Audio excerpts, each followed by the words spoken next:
আসসালামু আলাইকুম, কেমন আছেন সবাই? আশা করি সবাই অনেক ভালো আছেন। আবারও নতুন একটি ডেইলি ব্লগ নিয়ে হাজির হয়েছি।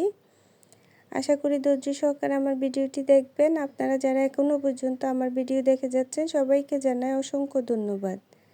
আজকে ব্লগটি মেয়ের স্কুল দিয়ে শুরু করলাম। মাঝে মাঝে ইচ্ছে করে যদি স্কুল জীবনে ফিরে যেতে পারতাম, এই সুযোগ থাকলে হয়তো অনেকেই স্কুল জীবনে ফিরে যেত। সবচেয়ে আনন্দের সময় হচ্ছে স্কুল জীবন। স্কুল থেকে চলে আসার পর আর তেমন কোনো ভিডিও করা হয়নি। আজকে মনটা খুব খারাপ। মন খারাপ বললে তো জীবন থেমে থাকে না। এখন থেকে ভাবতেছি প্রতিদিন ভিডিও দিব। জানি না সম্ভব হয় কি না, তবে চেষ্টা করব ইনশাল্লাহ। এদিকে বিকেলবেলা হুজুর এসেছে বাচ্চাদের, তো নাস্তা দিতে হবে, তাই আমি গাজরের সেমাই করে নিচ্ছিলাম।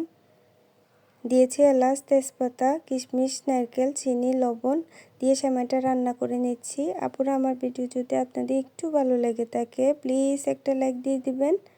আপনাদের একটা লাইক আমার পেজটাকে অনেকের কাছে পৌঁছে দিতে সাহায্য করবে।